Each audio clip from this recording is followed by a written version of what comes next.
Ciao, benvenuto a un altro video qui del canale LPM Finance. Sono Leonardo Palma e oggi tratteremo di un grande tema e che serve come base per l'intero cammino verso la libertà finanziaria: i principi di base delle finanze personali. Come una casa ha bisogno di fondamenta solide per resistere al tempo e alle intemperie, la tua vita finanziaria richiede principi fondamentali ben stabiliti per prosperare in diversi scenari economici.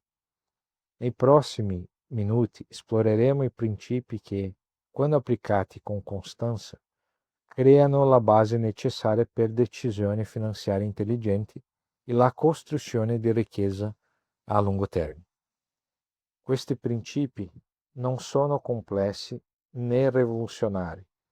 La loro forza risiede proprio nella semplicità e nell'applicabilità universale. Indipendentemente dal tuo reddito attuale, età o conoscenze finanziarie pregresse, questi fondamenti saranno rilevanti per te. Il primo principio fondamentale delle finanze personali è ciò che chiamiamo, o che chiamo io, vivere al di sotto delle tue possibilità. Nota che non dico solo vivere entro i tuoi mezzi, che significherebbe spendere esattamente ciò che guadagni.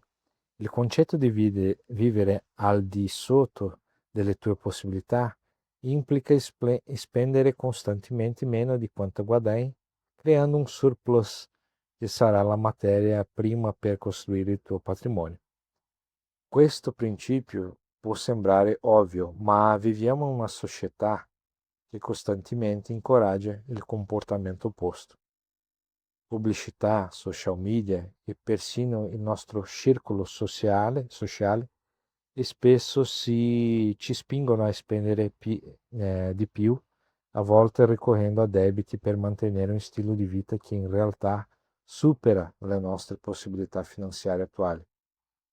Vivere al di sotto delle tue possibilità non significa privazione o una vita di sacrifici. Si tratta di fare scelte consapevoli, dando priorità alle spese che portano davvero valore e soddisfazione e durature ed eliminando quelle che generano solo gratificazione momentanea, seguita da rimpianti. È questione di qualità rispetto alla quantità, valore rispetto al prezzo. In pratica questo principio si traduce nel mantenere un tasso di risparmio sano, idealmente il 20% o più del tuo reddito netto. Se attualmente non riesci a risparmiare nulla o stai accumulando ancora debiti, non disperarti. Inizia stabilendo un obiettivo modesto come risparmiare 5% del tuo reddito e aumenta gradualmente questo percentuale mano a mano che adegui le tue abitudini di consumo e potenzialmente aumenti del tuo reddito. Il secondo principio fondamentale è la corretta priorizzazione finanziaria. Esiste un ordine logico per allocare le tue risorse finanziarie e seguire questo ordine evita molti problemi comuni. La sequenza che raccomando è la seguente. Primo, costruisci una riserva di emergenza adeguata. Secondo, elimina i debiti ad alto costo. Terzo, garantisci una protezione di base attraverso assicurazioni essenziali. Quarto, massimizza i contributi a piani previdenziali con benefici fiscali, quando applicabile. Infine, investi per obiettivi a medio e lungo termine. Molte persone commettono l'errore di invertire questo ordine, ad esempio iniziando investimenti ambiziosi mentre hanno ancora debiti costosi sulla carta di credito o senza una riserva di emergenza.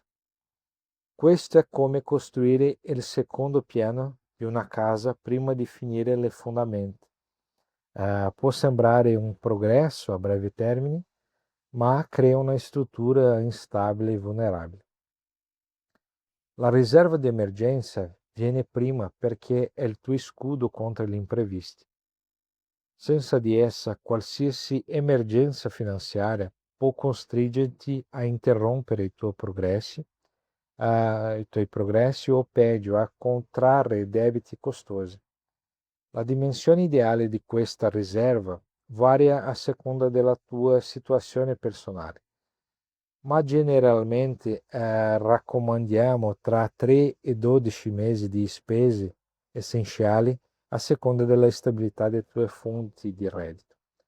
L'eliminazione dei debiti ad alto costo viene dopo perché è matematicamente impossibile costruire un patrimonio in modo efficiente mentre paghi tassi di interesse elevati. Pensa in questo modo. Se hai un debito sulla carta di credito con un interesse del 15% al mese, ogni euro che usi per estinguere questo debito equivale a un investimento con un ritorno garantito del 15% al mese, qualcosa di impossibile da trovare nel mercato finanziario con un livello di rischio comparabile. Il terzo principio fondamentale è il potere degli interessi composti e del tempo. Albert Einstein avrebbe chiamato gli interessi composti l'ottava meraviglia del mondo, e ha ragione.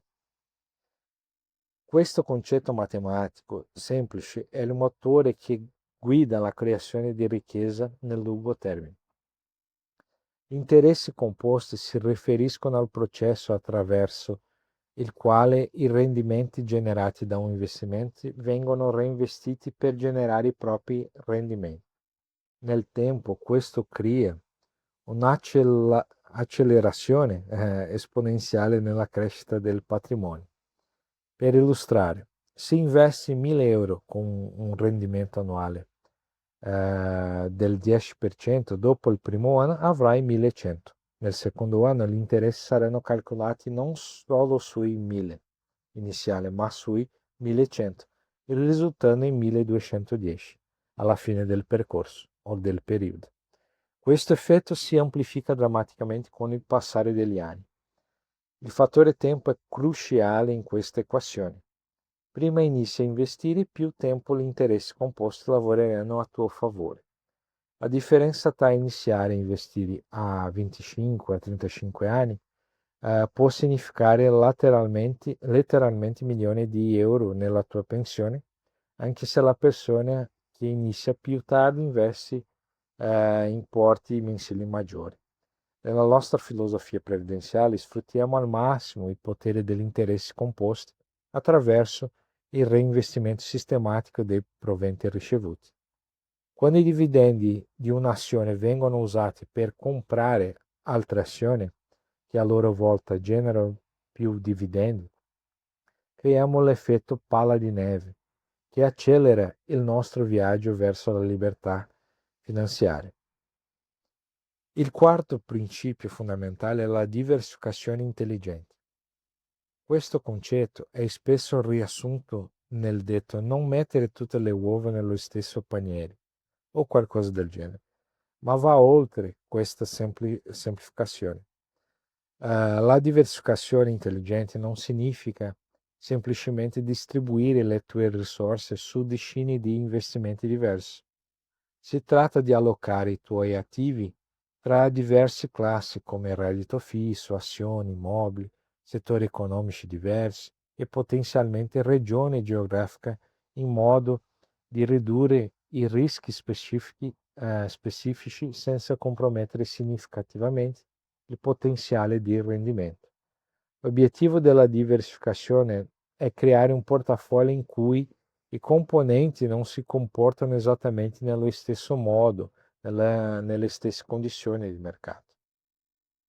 Quando alcuni investimenti sono in ribasso, altri possono essere stabili o anche in rialzo, riducendo la volatilità complessiva del portafoglio e offrendo maggiore tranquillità per mantenere la tua strategia nel lungo termine.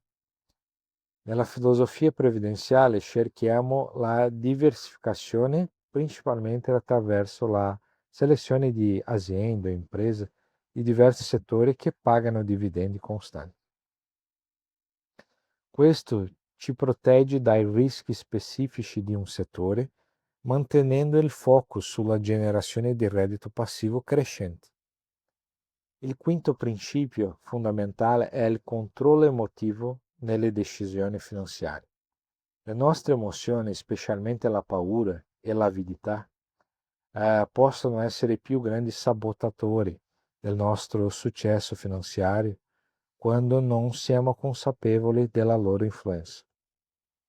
Il mercato finanziario è intrinsecamente ciclico, con periodi di rialzo e ribasso.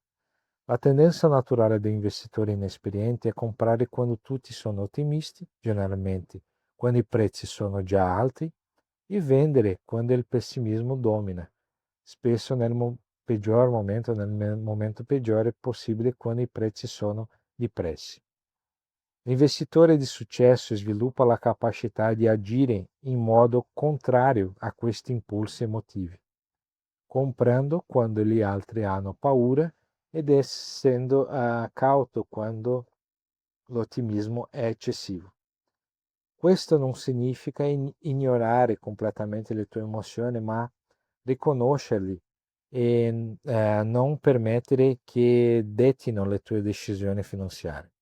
Nella nostra filosofia sottolineiamo l'importanza di avere una strategia chiara e ben fondata e di seguirla con disciplina, indipendentemente dalle fluttuazioni a breve termine del mercato o dal sentimento predominante tra gli altri investitori.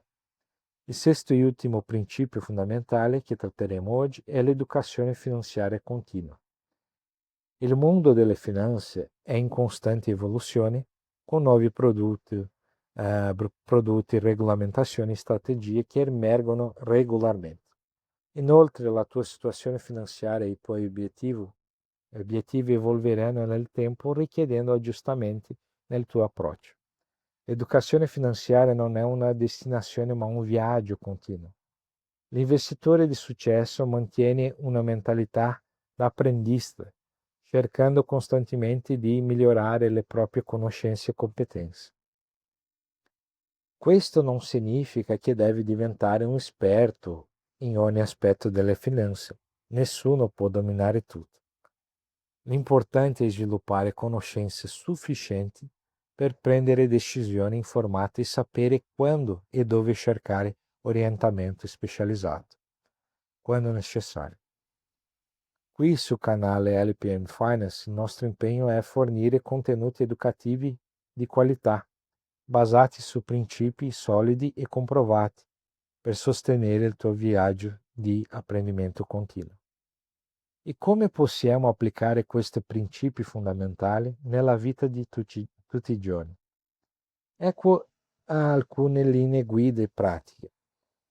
Per vivere al di sotto delle tue possibilità, inizia monitorando tutte le tue spese per almeno 30 giorni.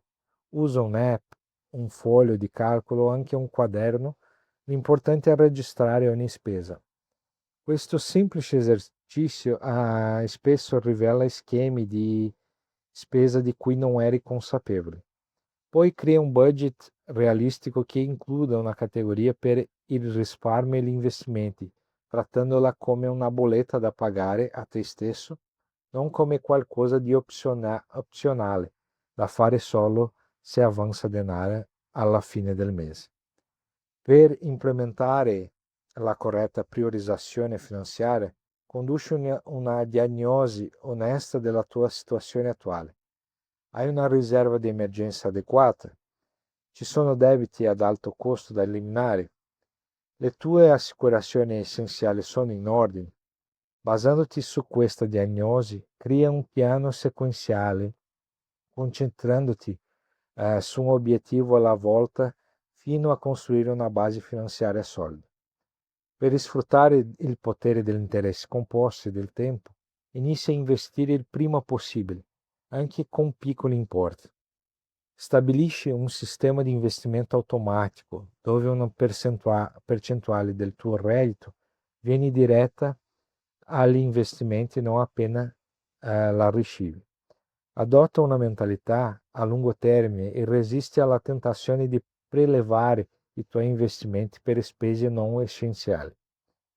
Per praticare la diversificazione intelligente, valuta il tuo portafoglio di investimenti attuale.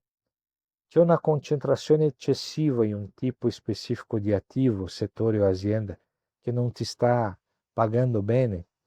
Identifica opportunità per diversificare gradualmente, mantenendo sempre coerenza con la tua strategia generale e gli obiettivi a lungo termine.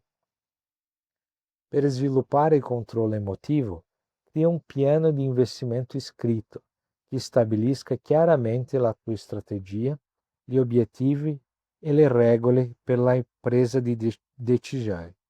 Consulta questo piano ogni volta che senti impulsi emotivi per deviare dal tuo percorso. Considera anche di tenere un diario degli investimenti, registrando non solo le tue decisioni ma anche le emozioni e i ragionamenti dietro di esse. Questo crea autoconsapevolezza e facilita l'apprendimento delle esperienze passate. Per mantenere un'educazione finanziaria continua, stabilisci una routine regolare di apprendimento. Riserva del tempo settimanale per studiare argomenti finanziari rilevanti per la tua situazione attuale. Diversifica le tue fonti di informazione, ma sii selettivo. Dai priorità a contenuti educativi di qualità basati su principi solidi, come quello che offriamo qui sul nostro canale dell'LPM Finance. Allora, i principi di base delle finanze personali che abbiamo discusso oggi: vivere al di sotto delle tue possibilità, corretta priorizzazione finanziaria, il potere degli interessi composti e del tempo, diversificazione intelligente, controllo emotivo e educazione finanziaria continua, formano la base su cui costruiremo conoscenze più avanzate nel prossimo video. Questi principi non sono modi passeggeri o tattiche a breve termine, sono verità fondamentali che rimangono rilevanti indipendentemente dalla condizione economica o delle tendenze di mercato. Quando interiorizzati e applicati con costanza, creano una base solida per il tuo cammino verso la libertà finanziaria. E nel prossimo video esploreremo in dettaglio il budget domestico, un strumento pratico essenziale per implementare il primo principio che abbiamo discusso oggi, di vivere al di sotto delle tue possibilità. Se non sei ancora iscritto al canale, fallo ora e attiva le notifiche per non perdere nessun contenuto. Condividi questo video con amici, familiari che potrebbero beneficiare e ricorda, per meno di €1 al giorno puoi fare parte della nostra comunità esclusiva con accesso a contenuti approfonditi, una libreria specializzata e interazione diretta con me. I link per i nostri contatti sono nella descrizione del video. Grazie mille per la tua attenzione e il tuo tempo e ci vediamo nel prossimo video.